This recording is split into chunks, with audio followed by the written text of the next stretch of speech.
we're going to pivot over to the triathlon side. A lot of this information, at least from my end, on the pre-race setup is very similar. So I might skip over some things that we just talked about. So RaceDay products for triathlon. This is kind of my baby. I came into all of this through the sport of triathlon, and I've known these guys for years because of it. So again, pre-race, very, very similar to what we just talked about in regards to registration, check-in, and bib management. This is very, very much the same thing in regards to what you'll be doing. So again, expo mode. And we're going to make some assumptions here. If you're on the West Coast, and so the West Coast for some strange reason doesn't do USAT as much as the East Coast does. I think partly it's because triathlon started in California, and so they just do things a little differently. But for those of you that are using the USA Triathlon API, the API will not work with kiosk mode and with the sign-up app. So you do have to use expo mode. It does allow for multiple registrations. Triathlon is a little bit different in that most of the time you're not seeing multiple people register at the same time. I mean, in some circumstances you do, but normally it's a one-off with their whole family there watching. But it does support it. So this is something we run into every once in a while, and that is if you're doing a 5K, 10K, expo mode's great. If you're doing a relay, expo mode's great because you can take offline payments. If you're using USA Triathlon's API, USA Triathlon wants to get paid now. And so you can put in the cash password, or when you set up expo mode, you have to set up an offline payment password for cash and check.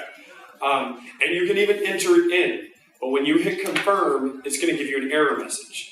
And that error message is because of that API integration. USAT wants to get paid now, and so for the moment, there is no way on the expo mode to take offline payments because of that API integration. Okay, so just keep that in mind if you're setting things up in this way. So again, I think we don't have any new people in the room, so it's the exact same setup, nothing crazy there. So bib management is a big part of this, and so really quickly, I put in a lot of different ways to set up this bib management, and I'm going to burn through these. I'm going to go through it quickly. Lunch is right after this. If you have questions, pull me aside, and I'd be more than happy to go through it with you or take you into the demo room and kind of show you some of these. If you're wanting to keep things, currently you're exporting the data and then assigning bibs however you want to, and then importing them into whatever your scoring software is, you can basically do that exact same thing within RunSignup with changing very few items. You can download your participant data, which you're already doing. In the CSV, you can sort however you want to. You can assign the bibs in the column that says bibs, and then you can upload that CSV back in, and all you have to do is map. So this is the information you download from your participant screen. You guys have all seen that.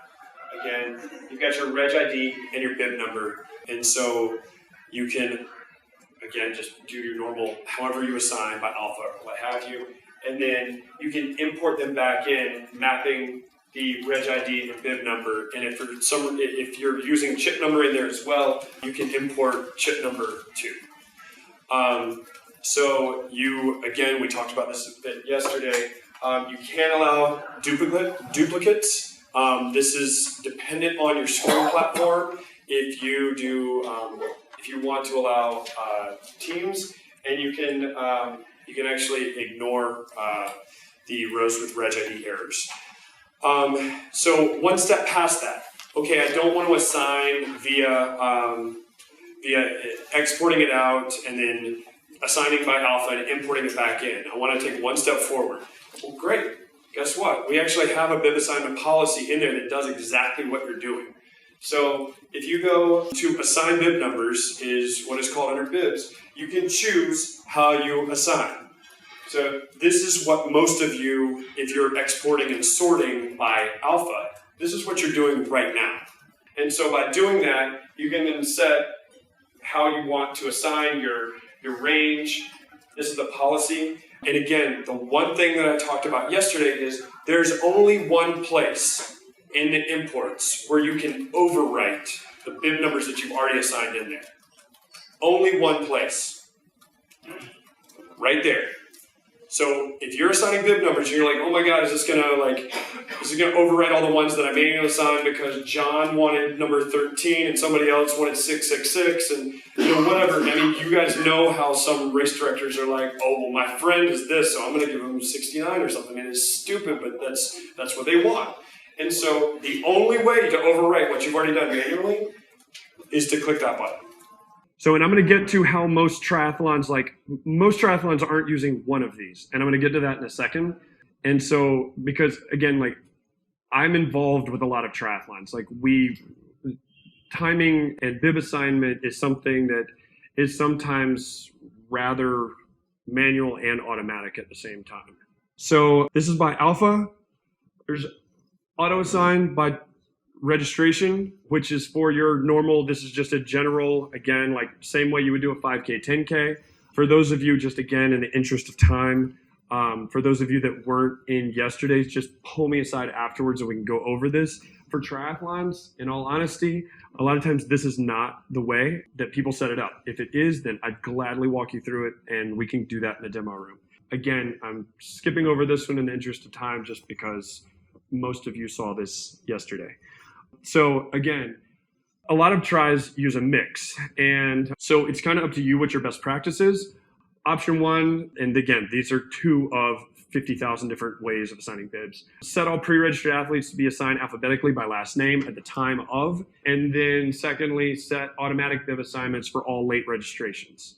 And then option two, which is what the question was, pool swim try, or a seated event. So this could be like, to be honest, if you scale out and say, okay, we have like a mile run or something like that we're seating by times, you can, and this is personally what I do. I download the pre-registration and sort by swim time. So for a lot of pool swims, you might have an elite field, then you have your age group Clydesdale Athena field, and then you have your novices. And that's kind of how you break it up. You might have a 3-minute like clear the way or clear the pool break in that scenario.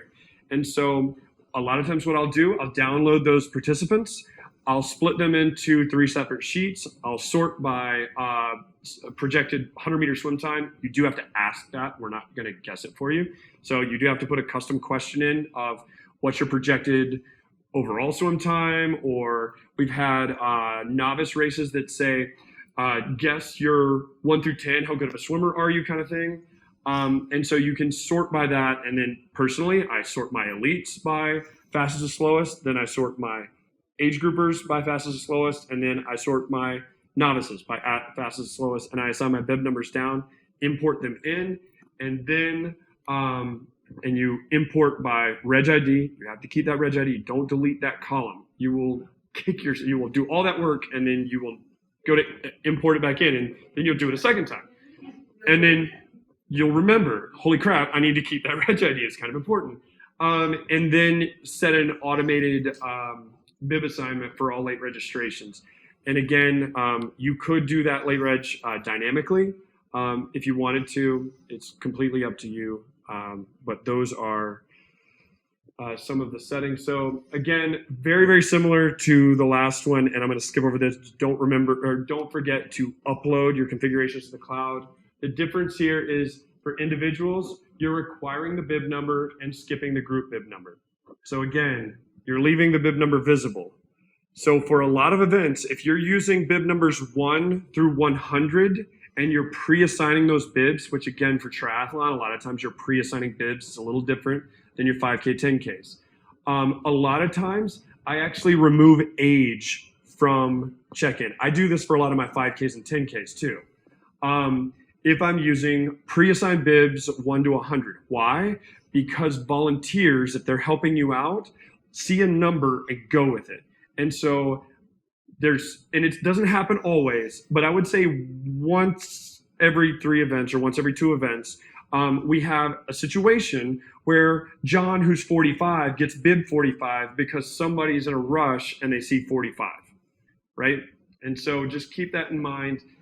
You don't have to show age if you don't want to. It might sound like a novel concept, but like it actually will streamline some of the missed bib handouts if you're doing pre-assigned bibs. If you're starting at 101, you rarely have an issue because I've yet to have in 17 years of putting on triathlons, I don't think I've ever had somebody over 90, I think.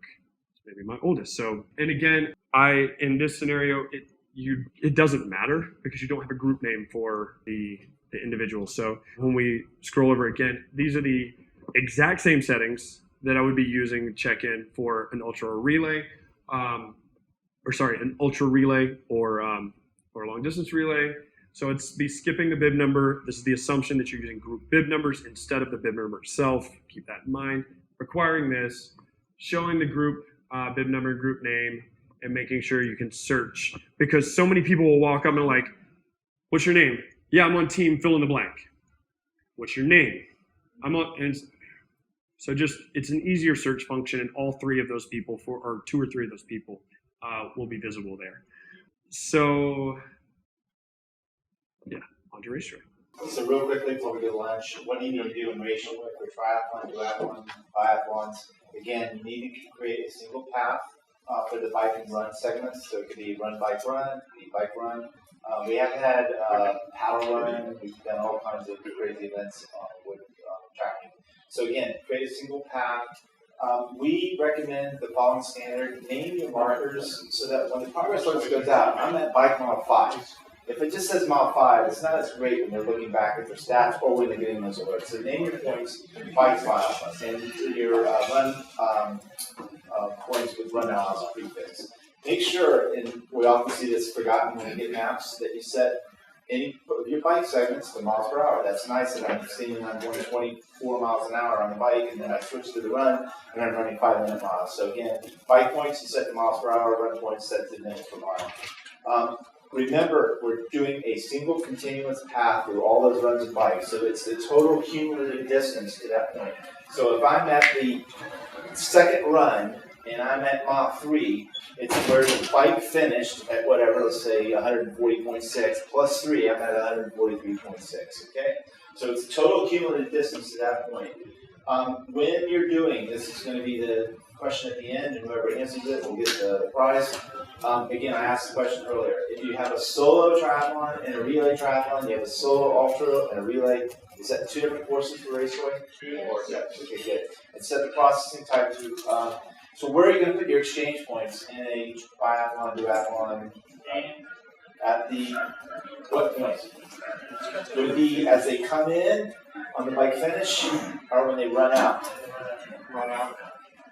Okay, so you really have a decision point here. It's really how you, as times, want to do it. We typically always end it at the point when the person that did the work finished. So we put it at bike finish so that they know what their time was to do their work.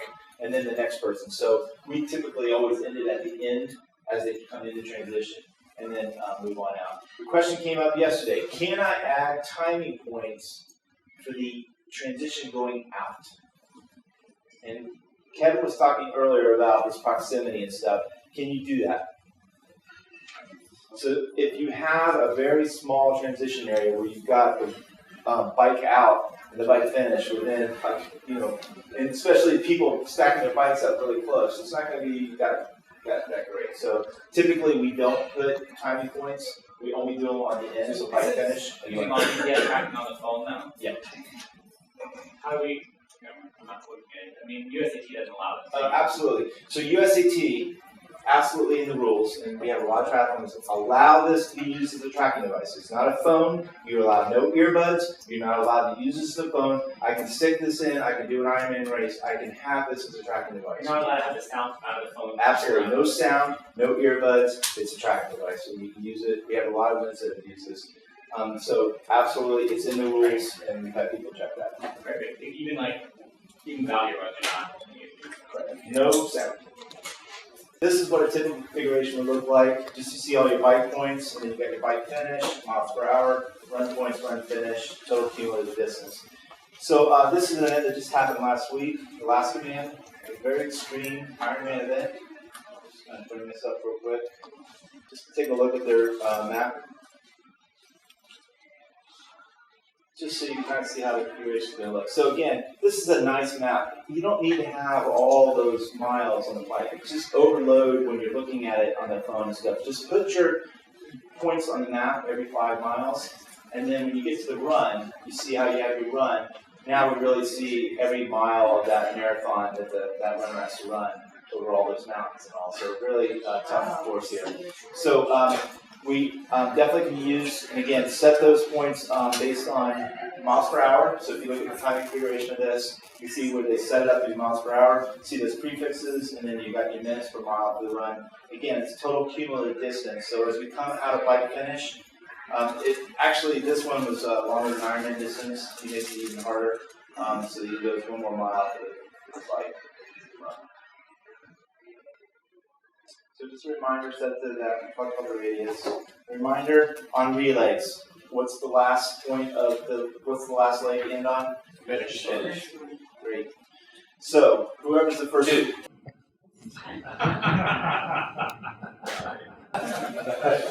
All right, questions? On the, so they come off the swim, you're not gonna add that distance to the beginning of the bike, like you would with the bike to the run? So we typically start, and this is a really good question for triathlon, and it's important for all RaceDay to remember this.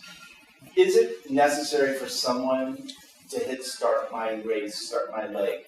Is that necessary? Is it required to start the button? It's not actually. So in the technology we built the ability to start the tracking for them. As long as they've loaded RaceDay and got it activated, and I'm a swimmer and I'm a really fast triathlete, I've already stuck my phone, I've got it all set up, I'm ready to come out of swim, jump on that bike and go. I don't want to think about RaceDay at all. All I've got to do is have RaceDay running on my phone when I go out to go swim. We'll pick everything up for them at bike mile 5. We'll start the alerts there. All the time will be relative to that point. So for that elite athlete, all they care about is that they're getting tracking and people know where they are and they know that they're bike mile 5. Now for the person that's really crazy but I want to know exactly how long it took me on the bike, then they'll need to hit when they're in transition the start button as they come out of swim. Oh. So it's really up to the user how much information they want and whether or not they hit that start button. So at this point, just so you guys know, it is 12:30 and lunch is being served on the mezzanine level. We will be starting back up at 1 o'clock here with the advanced check-in app.